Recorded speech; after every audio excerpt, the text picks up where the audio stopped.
बिस्मिल्लाहिर्रहमानिर्रहीम अस्सलाम वालेकुम फ्रेंड्स, दिस इज़ मोहम्मद ज़हूर और आज हम पढ़ेंगे सेक्शन 23 बी।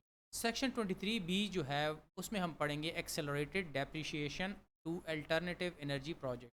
अब अल्टरनेटिव एनर्जी प्रोजेक्ट मुझे याद है कि जब मैं CSS में अपीयर हुआ था तो उस वक्त भी एक क्वेश्चन आया था अल्टरनेटिव एनर्जी के बारे में कि पाकिस्तान में क्या क्या सोर्सेज हैं। तो दोस्तों, जो अल्टरनेटिव एनर्जी सोर्सेज हैं, आसान सा फार्मूला है कि जो भी नॉन फॉसिल फ्यूल से आप कोई एनर्जी प्रोड्यूस करते हैं, यानी कि रिन्यूएबल फॉर्म ऑफ एनर्जी जो होती है, उसको हम कहते हैं अल्टरनेटिव एनर्जी। इसमें क्या क्या चीज़ें शामिल हैं? इसमें सोलर एनर्जी शामिल है, इसमें विंड एनर्जी शामिल है, इसमें बायोमास शामिल है, इसमें हाइडल एनर्जी शामिल है।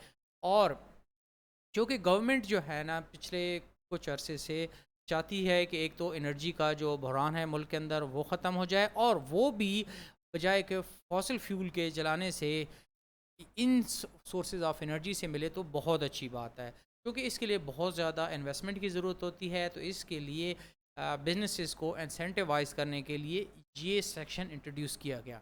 Any plant, machinery and equipment installed for generation of alternative energy by industrial undertaking set up anywhere in Pakistan owned and managed by a company। अब एक प्लांट है या एक इंडस्ट्रियल अंडरटेकिंग है जिसको एक कंपनी ओन कर रही है और मैनेज भी वही कर रही है, और वो काम क्या कर रही है? वो अल्टरनेटिव एनर्जी प्रोड्यूस कर रही है। तो वो अगर कोई ऐसा प्लांट या इक्विपमेंट लगाएंगे तो उसके लिए क्या होगा? shall be allowed first year allowance in lieu of initial allowance। तो उस अंडर सेक्शन 23, तो उसको जिस तरह के सेक्शन 23 में इनिशियल अलाउंस मिलता था, उसके बजाय यहाँ उसको फर्स्ट ईयर अलाउंस मिलेगा। अब इससे क्या फ़र्क पड़ता है कि फ़र्स्ट ईयर अलाउंस है या इनिशियल अलाउंस है? डेफिनेटली रेट का फ़र्क होगा। और क्या?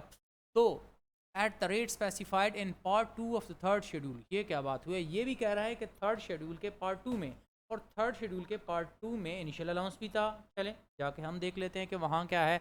ये देंगे, पार्ट 2 है थर्ड शेड्यूल का, इसमें इनिशियल अलाउंस भी है और फर्स्ट ईयर अलाउंस भी है। तो इसका जो क्लास 2 है वो इससे डील कर रहा है।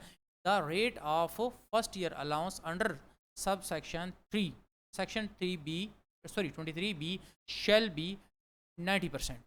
तो भाई आप देखिए कितना हाई रेट है, यानी 90%। आप 1 लाख का इक्विपमेंट लगाते हैं अल्टरनेटिव एनर्जी में, और तो आपको जो फर्स्ट ईयर अलाउंस मिलेगा वो होगा 90% ऑफ द कॉस्ट। जितनी कॉस्ट आएगी उसका 90% आप कॉस्ट के तौर पर या एक्सपेंस के तौर पर फर्स्ट ईयर क्लेम कर लेंगे, और उसको नाम क्या देंगे?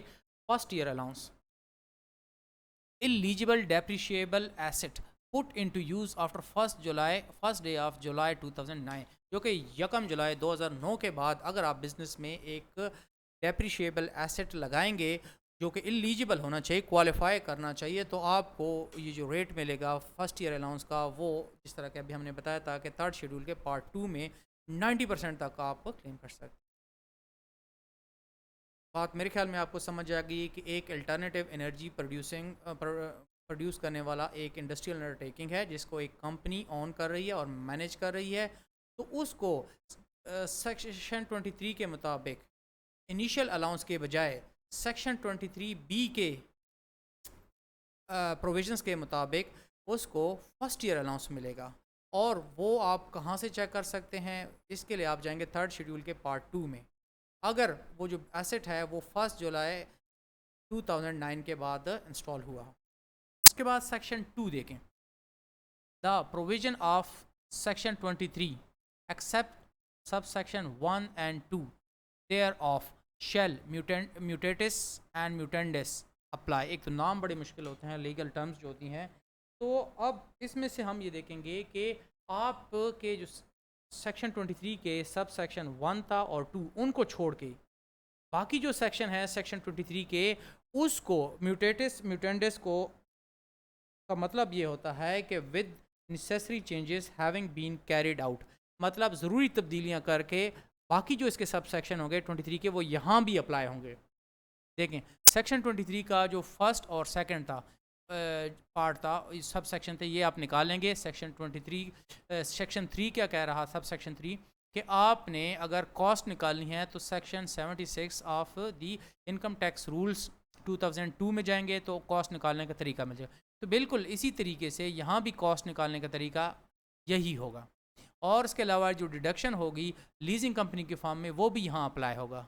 और इसके अलावा यहाँ उसने आपको एसेट बताए हैं कि कौन किन किन एसेट पे सेक्शन सब सेक्शन 5 में ये अप्लाई नहीं होगा, तो ये सेक्शन 23 बी में भी सेम इस तरह अप्लाई होगा। यानी कि सेक्शन 1 और 2 को छोड़ के आप सेक्शन 23 के बाकी जो प्रोविजंस हैं या बाकी जो सब सेक्शन है वो यहाँ अप्लाई होंगे, बट विद नेसेसरी चेंजेस। और इसके साथ आज का जो हमारा छोटा सा लेक्चर था वो ख़त्म होता है, जो कि डील कर रहा था accelerated depreciation to alternative energy project. कल हम इंशाल्लाह इंटेंजिबल्स पढ़ेंगे और सेक्शन 24। आज के लिए इतना ही। अल्लाह हाफ़िज़।